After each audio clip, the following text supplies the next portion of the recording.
അസ്സലാമു അലൈക്കും വറഹ്മത്തുള്ളാഹി വബറകാതുഹു. അൽഹംദുലില്ലാഹി റബ്ബിൽ ആലമീൻ. അസ്സലാത്തു വസ്സലാമു അലാ റസൂലിഹിൽ അമീൻ വഅലാ ആലിഹി വസഹ്ബിഹി അജ്മഈൻ. അമ്മാ ബഅദ്. കഴിഞ്ഞ പ്രാവശ്യം നമ്മൾ പാഠം 1 എടുത്തത്. ഇസ്ലാമിക പാഠാവലി, ജീവിത പാഠങ്ങളിലെ ഫിഖ്ഹ്. അതിൽ 1-ാമത്തെ പാഠമാണ് നമ്മൾ എടുത്തത്. എന്താണ് ആരാധന എന്നും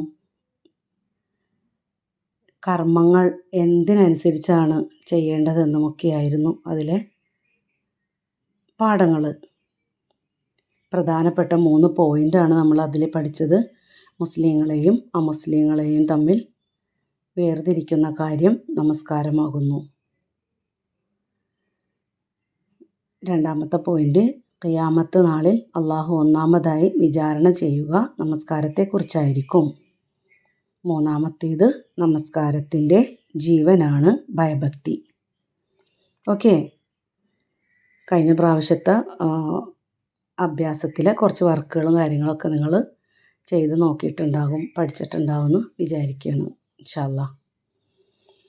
അടുത്തത് പാഠം 2, ശുദ്ധിയുള്ള മനസ്സും ശരീരവും.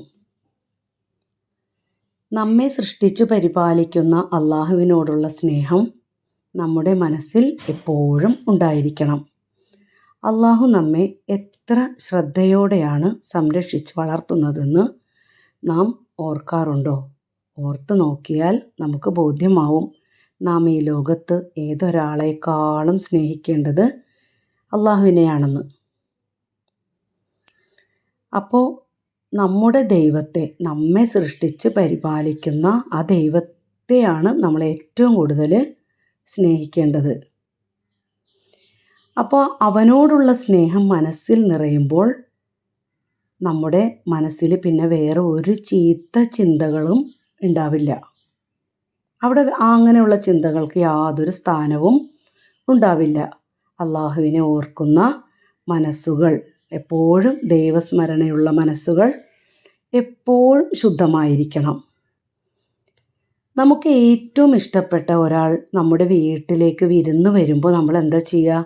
വീടൊക്കെ വൃത്തിയാക്കി അലങ്കരിച്ച് നല്ല ഭംഗിയിലിടും. അതേപോലെ ഇരിക്കണം നമ്മുടെ മനസ്സ്. നമ്മൾ ദൈവത്തിനോടുള്ള സ്നേഹത്താൽ എപ്പോഴും നമ്മുടെ മനസ്സ് എന്തായിരിക്കണം? ശുദ്ധമായിരിക്കണം. അങ്ങനെ ശുദ്ധമാകുന്ന മനസ്സിൽ മാലിന്യങ്ങൾക്ക് യാതൊരു സ്ഥാനം ഉണ്ടാവില്ല. അപ്പോൾ നമ്മുടെ മനസ്സിലെ മാലിന്യങ്ങളെ ദൈവസ്മരണ നീക്കിക്കളയുന്നു. ഓക്കെ. എന്താണ് മനസ്സിലെ മാലിന്യങ്ങൾ? മനസ്സിൽ കുമിഞ്ഞുകൂടുന്ന വേസ്റ്റുകൾ എന്തൊക്കെയാ? നിങ്ങൾ ചിന്തിച്ച് നോക്കിയിട്ടുണ്ടോ? അവിടുത്തെ വേസ്റ്റുകൾ എന്താണെന്ന് വെച്ചാൽ അനാവശ്യമായ ചിന്തകൾ, ചീത്ത ചിന്തകൾ, മോശമായ പ്രവർത്തികൾ ചെയ്യാനുള്ള തോന്നലുകൾ, ഇതൊക്കെയാണ് മനസ്സിലെ മാലിന്യങ്ങൾ. അപ്പോൾ മനസ്സിൽ നമുക്ക് വേണ്ടാത്ത കാര്യങ്ങളൊക്കെ ചെയ്യാൻ തോന്നുന്നുണ്ടെങ്കിൽ അത് നമ്മൾ അപ്പം ചിന്തിക്കണത് അത് മനസ്സിൻ്റെ മാലിന്യമാണ്. ഈ മാലിന്യത്തിന് എൻ്റെ മനസ്സിൽ സ്ഥാനം കൊടുക്കാൻ പാടില്ല. അത് ചിന്തിക്കണം. എങ്ങനെയാണ് ഇത്തരം ഈ വേസ്റ്റുകളിൽ നിന്നൊക്കെ നമ്മുടെ മനസ്സിനെ ശുദ്ധിയാക്കുക? അപ്പോൾ സദാസമയവും നമ്മുടെ നേരെ സ്നേഹത്തോടെ ഉറ്റുനോക്കിക്കൊണ്ടിരിക്കുന്ന അള്ളാഹു നമ്മുടെ തെറ്റുകളെല്ലാം കാണുന്നുണ്ടല്ലോ എന്ന വിചാരം നമ്മുടെ മനസ്സിൽ കുറ്റബോധമുണ്ടാക്കുന്നു. അപ്പോൾ അള്ളാഹുവിൻ്റെ ശിക്ഷയോർത്ത് നാം കരയുന്നു. നാം ചെയ്ത തെറ്റുകൾ പുറത്തു തരാൻ അള്ളാഹുവിനോട് പ്രാർത്ഥിക്കുന്നു. ഇങ്ങനെ പശ്ചാത്തപിക്കുമ്പോൾ നമ്മുടെ മനസ്സ് ശുദ്ധീകരിക്കപ്പെടുകയാണ് ചെയ്യുക. അള്ളാഹുവിനെക്കുറിച്ചുള്ള ചിന്തകൾ നമ്മുടെ മനസ്സിനെ തെളിമയുള്ളതാക്കും, പ്യുവറാക്കും. ഓക്കെ. നല്ല ക്ലീനാക്കി വെക്കും. ദൈവത്തിനെ കുറിച്ച് ചിന്ത ഉണ്ടെങ്കിൽ എങ്ങനെയാണ് ക്ലീനാക്കുക? നമ്മളിപ്പോൾ നോക്ക്, ഇപ്പം നമ്മുടെ ഉമ്മച്ചിയുടെയോ ആരുടെയും മൊബൈൽ നമ്മുടെ കയ്യിലുണ്ട്, വീട്ടിലാരുമില്ല, നമ്മൾ ഒറ്റക്കാണ്. അപ്പോൾ നമുക്ക് തോന്നുകയാണ് മൊബൈലിൽ എന്തെങ്കിലും ഒന്ന് കണ്ടാലോ. അപ്പോൾ നമ്മളൊരു ഫിലിമോ അല്ലെങ്കിൽ അതിനോടനുബന്ധിച്ച് ആവശ്യമില്ലാത്ത സംഗതികൾ എന്തെങ്കിലും ഒന്ന് കാണാൻ വേണ്ടി എടുക്കുമ്പോൾ അത് സ്റ്റാർട്ട് ചെയ്ത് നമ്മൾ ഓപ്പൺ ചെയ്ത് ജസ്റ്റ് അത് കാണുമ്പോഴാണ് പെട്ടെന്ന് അയ്യോ ഇവിടെ എൻ്റെ ഉമ്മയും ഉപ്പയും എൻ്റെ സഹോദരങ്ങളും മാത്രമാണ് കാണാത്തുള്ളൂ. പക്ഷേ സദാസമയം എന്നെ ഇങ്ങനെ നോക്കിയിരിക്കുന്ന ഒരാൾ എൻ്റെ ഒപ്പം ഉണ്ട്. അതാണ് എൻ്റെ പടച്ചോൻ. ആ ചിന്ത വരുമ്പോൾ എന്ത് ചെയ്യും നമ്മൾ? അയ്യോ ഇത് കാണാൻ പാടില്ലാത്തതല്ലേ, ചെറിയ കുട്ടിയല്ലേ ഞാൻ, അപ്പോൾ അത് ഓഫ് ചെയ്യുക. അങ്ങനത്തെ ഒരു തോന്നലുണ്ടാവണം. ഓക്കെ, അതാണ് ഇവിടെ പറയുന്നത്. അപ്പോൾ അള്ളാഹു പറഞ്ഞിട്ടുണ്ട്, സൂറത്തുൽ ബഖറയിൽ പടച്ചോൻ പറഞ്ഞിട്ടുണ്ട്, ഇന്നല്ലാഹ യുഹിബ്ബു തവ്വാബീന വ യുഹിബ്ബുൽ മുത്തത്വഹിരീൻ. നിശ്ചയമായിട്ടും അള്ളാഹു പശ്ചാത്തപിക്കുന്നവരെ സ്നേഹിക്കുന്നു, ശുദ്ധി കൈക്കൊള്ളുന്നവരെയും അവൻ സ്നേഹിക്കുന്നു. അപ്പോൾ മനസ്സ് ശുദ്ധീകരിക്കുന്നത് പോലെ ശരീരവും വസ്ത്രവും പരിസരവും എല്ലാം മാലിന്യങ്ങളിൽ നിന്ന് ശുദ്ധമായിരിക്കണമെന്നതാണ് ഒരു ഇസ്ലാമിൻ്റെ നിർദ്ദേശവും ഒരു മുസ്ലിമിൻ്റെ കടമയും. ഓക്കെ, നമുക്ക് എപ്പോഴും ശുദ്ധിക്ക് ഇസ്ലാം വളരെ പ്രാധാന്യം നൽകുന്നുണ്ട്. വൃത്തിയുടെ പ്രാധാന്യം എന്ന് പറഞ്ഞാൽ, ഇപ്പോൾ നമുക്കൊരു എക്സാമ്പിളായിട്ട് പറയുകയാണെങ്കിൽ, സ്കൂൾ വിട്ട് നമ്മൾ വീട്ടിലെത്തുന്നു, വരുന്ന വഴി നമ്മൾ ഗേറ്റിൻ്റെ അവിടം തുടങ്ങി സോക്സ് ഊരി ഒരു ഭാഗത്തേക്ക്, ടൈ ഊരി ഒരു ഭാഗത്തേക്ക്, ബാഗ് സിറ്റിംഗ് സ്ഥലത്തേക്ക് വലിച്ചെറിയുക, പിന്നെ ഷർട്ട് ഊരി ഒരു സ്ഥലത്തിടുക, പാൻറ് ഊരി ഒരു സ്ഥലത്തിടുക, എന്നിട്ട് വേഗം കിച്ചണിലേക്ക് ഓടിപ്പോവുക, ഫുഡ് എവിടെയെന്ന് ചോദിക്കുക, ഫുഡ് കൈയൊന്നും കഴുകാതെ. അത് ചെയ്യാൻ പാടില്ല. എന്താ ചെയ്യേണ്ടത്? ഒക്കത്തിനും അടുക്കും ചിട്ടയും ഉണ്ടായിരിക്കണം. ചെറുപ്പത്തിൽ തന്നെ നമ്മളത് പഠിച്ചാലാണ് വലുതാകുമ്പോഴും നമ്മളത് നമ്മുടെ ലൈഫിൽ കൊണ്ട് നടക്കാൻ പറ്റുള്ളൂ. അപ്പോൾ ചെറുപ്പത്തിലേ ഉള്ള ശീലം ആണ് വലുതാവുമ്പോഴും ഉണ്ടാവുക. അപ്പോൾ അതേപോലെ ഇസ്ലാം എന്ന് പറഞ്ഞാൽ, ഒരു മുസ്ലിം എന്ന് പറഞ്ഞാൽ മനസ്സും ശരീരവും എപ്പോഴും ശുദ്ധിയായിരിക്കണം. അവന് ഒരു വൃത്തികേടുകളും അവൻ്റെ ശരീരത്തിലോ മനസ്സിലോ ഉണ്ടാവാൻ പാടില്ല. വൃത്തിയുടെ പ്രാധാന്യത്തെപ്പറ്റി നബി സല്ലല്ലാഹു അലൈഹി വസല്ലം എന്താ പറഞ്ഞിട്ടുള്ളത്? അത്തഹൂറു ശത്രുൽ ഈമാൻ. ശുദ്ധി ഈമാനിൻ്റെ പകുതിയാണ്. അപ്പോൾ വൃത്തി ഈമാനിൻ്റെ ഭാഗമാണെന്ന് പറയുമ്പോൾ മുസ്ലിങ്ങളുടെ ജീവിതത്തിലും അത് കാണണം. നമ്മുടെ വീടും പരിസരവും വൃത്തിയായി സൂക്ഷിക്കണം. നമ്മുടെ റൂമിൽ, ക്ലാസ് റൂമിൽ, നമ്മുടെ മദ്രസയിൽ, സ്കൂളിൽ ഒക്കെ എന്ത് ചെയ്യണം? ഒരു വേസ്റ്റ് ബിൻ വെക്കണം. എന്നിട്ട് നമുക്ക് ആവശ്യമില്ലാത്ത പേപ്പറും പെൻസിൽ ചെത്തിയതും അല്ലെങ്കിൽ മറ്റ് സംഗതികളൊക്കെ ആ വേസ്റ്റ് ബിന്നിലേ ഇടാൻ പാടുള്ളൂ. വീട്ടിലാണെങ്കിലും സ്കൂളിലാണെങ്കിലും മദ്രസയിലാണെങ്കിലും ഒക്കെ. അതാണ് ഒരു നല്ലൊരു കുട്ടിയുടെ ലക്ഷണം. ഓക്കെ, അപ്പോൾ അത് കച്ചറ കണ്ടാൽ അതെടുത്ത് വേഗം വേസ്റ്റ് ബിന്നിൽ കൊണ്ടുപോയിട്ട് ഇടുക. അതേപോലെ തന്നെ നമ്മുടെ ശരീരവും വൃത്തിയാക്കണം. ഇങ്ങനെ നഖം മുറിക്കണം. നഖം നീട്ടി വളർത്തിയ കുട്ടികളെ കാണാൻ പറ്റും. അതിൻ്റെ ഉള്ളിലൊക്കെ കറുത്ത അഴുക്ക് ഇങ്ങനെ ഇരിക്കും. അതിലൊക്കെ എത്ര അണുക്കളുണ്ടാവും എന്നറിയോ?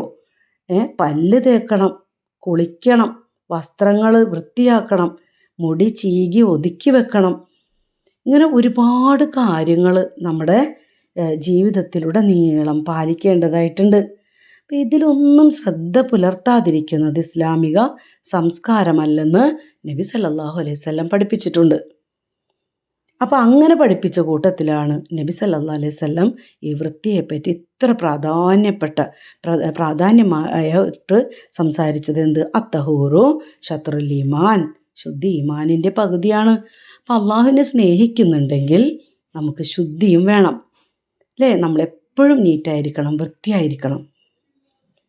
ഇനി കുറച്ച് അശുദ്ധമായ വസ്തുക്കളെക്കുറിച്ച് കൂടി നമുക്ക് പഠിക്കാം. അപ്പോൾ ഇവിടെ അശുദ്ധമായ വസ്തുക്കളെ കണക്കാക്കുന്നത് എന്തൊക്കെയാ? ഈ അശുദ്ധമായ വസ്തുക്കളെയാണ് നജസ് എന്ന് പറയുന്നത്. അപ്പോൾ നമ്മൾ നമസ്കരിക്കുമ്പോൾ അള്ളാഹു ആ നമസ്കാരം സ്വീകരിക്കണമെങ്കിൽ നമസ്കരിക്കുന്നയാളുടെ ശരീരവും വസ്ത്രവും നമസ്കരിക്കുന്ന സ്ഥലവും അശുദ്ധിയിൽ നിന്ന് ശുദ്ധമായിരിക്കണം. അപ്പോൾ മാലിന്യങ്ങളിൽ നിന്ന് ഒഴിവായി ശുദ്ധിയായി ജീവിക്കേണ്ടത് വിശ്വാസിയുടെ കടമയാണ്. പ്രകൃതിയിലെ ഒരു വസ്തുവും മലിനപ്പെടുത്താൻ വിശ്വാസിക്ക് അനുവാദമില്ല. അതിൽ കുറച്ച് അശുദ്ധമായ വസ്തുക്കളാണ് കാഷ്ടം, മൂത്രം, രക്തം, ചലം, ഛർദ്ദിച്ചത്, ശവം, മദ്യം, നായ, പന്നി തുടങ്ങിയ സംഗതികളൊക്കെ. അപ്പം നജസ്സുകളുടെ കൂട്ടത്തിൽ ഇനിയും കുറേ കാര്യങ്ങളുണ്ട്. അതൊക്കെ നമുക്ക് ഓരോരോ ക്ലാസ്സുകൾ പോകും തോറും പഠിക്കാം ഇൻഷാ അല്ലാ. അറുക്കാതെ ജീവൻ നഷ്ടപ്പെട്ട മൃഗങ്ങളെയും ജീവികളെയുമാണ് ഫിഖ്ഹിലെ ശവം എന്നതുകൊണ്ട് ഉദ്ദേശിക്കുന്നത്. ജീവനുള്ളവയുടെ ശരീരത്തിൽ നിന്ന് മുറിച്ചെടുത്തതും ശവമായാണ് കണക്കാക്കുക. മനുഷ്യരുടെ മൃതദേഹം, ജീവൻ പോയ മത്സ്യം, വെട്ടുകിളി എന്നിവ നജസല്ല. ഓക്കെ. അപ്പം നജസ് എന്ന് പറയുമ്പോൾ എല്ലാതും നജസ്സായിട്ട് നമ്മൾ കണക്കാക്കേണ്ടതില്ല. നമ്മളിപ്പോൾ മരിച്ച് കിടന്നാൽ ആ മയ്യത്ത് തൊട്ടാൽ അത് നജസല്ല. അതേപോലെ ജീവൻ പോയ മത്സ്യം, അങ്ങനെയുള്ള മത്സ്യത്തെയല്ലേ നമ്മൾ കഴിക്കുക, കറി വെച്ചും പൊരിച്ചും ഒക്കെ ഇങ്ങനെ തിന്നണത്. മീനിനല്ലേ? അപ്പോൾ മീൻ കിടക്കാവോ? ഇല്ലല്ലോ. മീൻ നജസാവില്ലല്ലോ. മീൻ നല്ലതല്ലേ? അപ്പോൾ അത് നജസല്ല. അതേപോലെ വെട്ടുകിളി എന്ന് പറയുന്ന ഒരു പക്ഷിയുണ്ട്, അതിൻ്റെ മാംസവും എന്തല്ല, നജസല്ല. ഓക്കെ. പിന്നെ കഫം, നമ്മൾ തുപ്പുന്ന കഫം, മൂക്കിൽ നിന്ന് വരുന്ന മൂക്കട്ട, പിന്നെ നമ്മുടെ തുപ്പൽ, നാം ഭക്ഷിക്കാറുള്ള ജീവികളുടെ വായിൽ നിന്ന് വരുന്ന ദ്രാവകം തുടങ്ങിയവയൊന്നും നജസല്ല. ഇവ ശരീരത്തിലോ വസ്ത്രത്തിലോ കണ്ടാൽ അത് കഴുകി ശുദ്ധീകരിച്ചാൽ മതി. അത് നജസായി കണക്കാക്കേണ്ടതില്ല. ഓക്കെ. അപ്പം നമ്മൾ നജസ് എന്താണെന്ന് പഠിച്ചു. കുറച്ച് സംഗതികളാണ് പഠിച്ചിട്ടുള്ളൂ. ഇനി മുതിർന്ന ക്ലാസ്സുകളിൽ നമുക്ക് വലുതായിട്ടൊക്കെ പഠിക്കാം ഇൻഷാ അല്ലാ. ഇനി അടുത്ത പോയിന്റ് ഈ പാഠത്തിലെ വിസർജന മര്യാദകളാണ്. മാലിന്യമുക്തമായ ചുറ്റുപാടിൽ ജീവിക്കാനാണ് നമ്മളൊക്കെ ശ്രമിക്കേണ്ടത്. പ്രകൃതിയിലെ ഒരു വസ്തുവും മലിനപ്പെടുത്താൻ വിശ്വാസിക്ക് അനുവാദമില്ല. വെള്ളത്തിലോ ഫലം കായ്ക്കുന്ന വൃക്ഷത്തിൻ്റെ ചുവട്ടിലോ വഴിവക്കിലോ ജനങ്ങൾ കൂടി നിൽക്കാറുള്ള സ്ഥലങ്ങളിലോ ജീവജാലങ്ങളുടെ മാളങ്ങളിലോ മലമൂത്ര വിസർജനം ചെയ്യുന്നത് പാപമാണ്. മലമൂത്ര വിസർജനത്തിന് ശേഷം വിസർജന അവയവങ്ങൾ നന്നായി കഴുകി വൃത്തിയാക്കണം. സോപ്പിട്ട് കഴുകണം അല്ലേ? ബാത്റൂമിലൊക്കെ പോയാൽ ചടപടാന്ന് പോയി നമ്മൾ അവിടെ ബാത്റൂമിൽ അപ്പിയിട്ടൊക്കെ കഴിഞ്ഞ് വന്നിട്ട് ആ കൈയൊന്നും കഴുകാതെ വന്ന് ഫുഡ് കഴിക്കാനും ആളുകളെ പിടിക്കാനും മേത്ത് തൊടാനും മുഖം അങ്ങനെ ഇതൊന്നും ചെയ്യാൻ പാടില്ല. കക്കൂസി പോയി കഴിഞ്ഞാൽ മൂത്രമൊഴിച്ചോട്ടെ, ബാത്റൂമിലിരുന്നോട്ടെ, നമ്മൾ എന്ത് ചെയ്യണം? കൈ സോപ്പിട്ട് കഴുകണം. ഇപ്പോൾ വൃത്തിയാക്കാൻ വെള്ളം ഉപയോഗിക്കുന്നതാണ് ഉത്തമം. വെള്ളം കിട്ടാത്ത സന്ദർഭങ്ങളിൽ ശുദ്ധമായ കല്ല്, ശീല, കടലാസ് എന്നിവ ഉപയോഗിക്കാം. അപ്പം നമ്മൾ വല്ല യാത്രയൊക്കെ പോകുമ്പോൾ വെള്ളം കിട്ടിയില്ല, അപ്പം നമുക്ക് മൂത്രം ഒഴിച്ച് കഴിഞ്ഞാൽ കല്ല് വെച്ച് ആ ഭാഗം ക്ലീനാക്കാം. ഇല്ല ടിഷ്യൂ പേപ്പറൊക്കെ ഉണ്ടെങ്കിൽ അത് വെച്ചിട്ടൊക്കെ ക്ലീനാക്കാം. അപ്പോൾ വിസർജന സ്ഥലത്ത് പ്രവേശിക്കുമ്പോൾ നമുക്ക് പ്രാർത്ഥനയൊക്കെ ഉണ്ട്. എന്താ പ്രാർത്ഥന? വിസർജന സ്ഥലത്ത് ബാത്റൂമിൽ ടോയ്ലറ്റിലൊക്കെ കയറുമ്പോൾ അല്ലാഹുമ്മ ഇന്നി അഊദു ബിക മിനൽ ഖുബുസി വൽ ഖബാഇസി. അല്ലാഹുവേ, മ്ലേച്ഛതകളിൽ നിന്നും മ്ലേച്ഛ ശക്തികളിൽ നിന്നും ഞാൻ നിന്നിൽ അഭയം തേടുന്നു. ഇനി ബാത്റൂമിൽ കയറി കഴിയുമ്പോൾ പ്രാർത്ഥന ഇപ്പോൾ നമ്മൾ പഠിച്ചത്.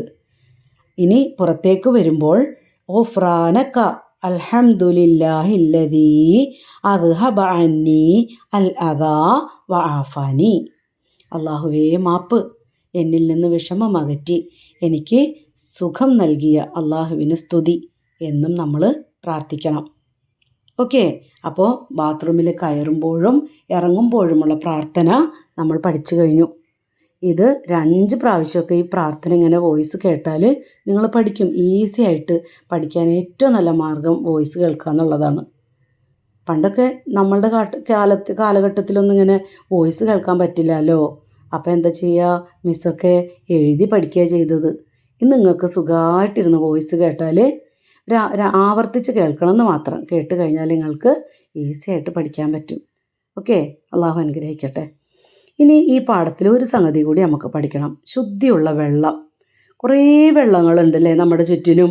ആ വെള്ളമൊക്കെ ശുദ്ധിയുള്ളതാണോ? ചില വെള്ളങ്ങൾ കുടിക്കാൻ പറ്റും, പക്ഷേ കുളിക്കാൻ പറ്റില്ല. ചില വെള്ളങ്ങൾ കുളിക്കാനും ഒക്കെ പറ്റും, അത് ചിലപ്പോൾ കുടിക്കാൻ പറ്റിയെന്നിരിക്കും. ഇവിടെ അങ്ങനെയുള്ള വെള്ളങ്ങളൊന്ന് വേർതിരിച്ച് മനസ്സിലാക്കുകയാണ് നമ്മൾ. ശുദ്ധിയാക്കുന്നതിന് വെള്ളം അത്യാവശ്യമാണ്. വെള്ളത്തിൻ്റെ രുചിയോ മണമോ നിറമോ വ്യത്യാസം വന്നാൽ ആ വെള്ളം ഉളുവിന് പറ്റില്ല. ഉളു എടുക്കണമെങ്കിൽ നല്ല വെള്ളം വേണം. അപ്പോൾ തൊഹൂറായ വെള്ളം, ഒന്നാമത്തെ വെള്ളമാണ് തൊഹൂറായ വെള്ളം.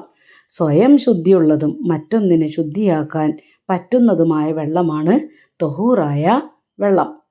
അതിൻ്റെ എക്സാമ്പിള് മഴവെള്ളം, കിണർ വെള്ളം. അത് നമുക്ക് എന്ത് ചെയ്യാൻ പറ്റും? അത് ശരിക്കും ശുദ്ധിയുള്ളതുമാണ്. നമുക്കിപ്പോൾ അത് പ്യുവറുമാണ്. നമുക്ക് അത് യൂസ് ചെയ്യാനും പറ്റും, കുളിക്കാനൊക്കെ പറ്റും ചെയ്യും. ഓക്കെ, മഴവെള്ളവും കിണർ വെള്ളമൊക്കെ. ഓക്കെ, ഇനി ത്വാഹിറായ വെള്ളം, സ്വയം ശുദ്ധിയുള്ളതും മറ്റൊന്നിനെ ശുദ്ധിയാക്കാൻ പറ്റാത്തതുമായ വെള്ളമാണ് ത്വാഹിറായ വെള്ളം. ആ വെള്ളം ഏതൊക്കെയാ? അത് സംഗതി നല്ല വെള്ളമായിരിക്കും, പക്ഷേ നമുക്കത് കുളിക്കാനൊന്നിനും പറ്റില്ല. അങ്ങനെയുള്ള വെള്ളമാണ് സുർക്ക, പനിനീര് തുടങ്ങിയവ ഇതിന് ഉദാഹരണമാണ്. അപ്പം മഴവെള്ളം കുത്തിയൊലിച്ചു വന്ന് ചിലപ്പോൾ കിണറിലെയും പുഴയിലെയും വെള്ളത്തിനൊക്കെ നിറവ്യത്യാസം വരും. ഒരു മഞ്ഞ കളർ, മണ്ണിൻ്റെ കളറൊക്കെ കാണാം. അത് മണ്ണ് ചേർന്ന വെള്ളമാണ്. അതിനാൽ ഇത് ശുദ്ധമായ വെള്ളം തന്നെയാണ്, അത് മലിനമായ ജലം അല്ല. ഓക്കെ, അപ്പോൾ ഇന്ന് നമ്മൾ കുറേ കാര്യങ്ങളൊക്കെ പഠിച്ച്. അപ്പം നിങ്ങൾ ഇത് കേൾക്കുക, പോയിൻറ്റ്സൊക്കെ എഴുതിയെടുക്കുക, പഠിക്കുക. ഓക്കെ, അപ്പോൾ ഈ പാഠത്തിൽ നമ്മൾ കുറച്ച് എന്തൊക്കെ പഠിച്ചത്? വൃത്തിയുടെ കാര്യം പഠിച്ച്, അതേപോലെ അശുദ്ധമുള്ള വസ്തുക്കളെക്കുറിച്ച് പഠിച്ച്, പിന്നെ നമ്മൾ പഠിച്ചത് വിസർജന മര്യാദകളാണ്, പിന്നെ ശുദ്ധിയുള്ള വെള്ളം ഏതൊക്കെയാണ് എന്നൊക്കെയാണ് പഠിച്ചത്. ഓക്കെ, അപ്പോൾ അതിലത്തെ പോയിൻറ്റ്സും കാര്യങ്ങളൊക്കെ എഴുതിയെടുത്ത് നല്ല കുട്ടികളായിട്ട് പഠിക്കട്ടോ. ഇൻഷാ അല്ലാഹ് അടുത്ത പാഠത്തിൽ കൂടി മിസ്സ് വീണ്ടും വരും. ഓക്കെ, പ്രത്യേകം എല്ലാവരും പരസ്പരം അങ്ങോട്ടും ഇങ്ങോട്ടൊക്കെ ദുആയിലൊക്കെ ഉൾപ്പെടുത്തുക. ഓക്കെ, ശരി കേട്ടോ. അസ്സലാമു അലൈക്കും വറഹ്മത്തുള്ളാഹി വബറകാതുഹു.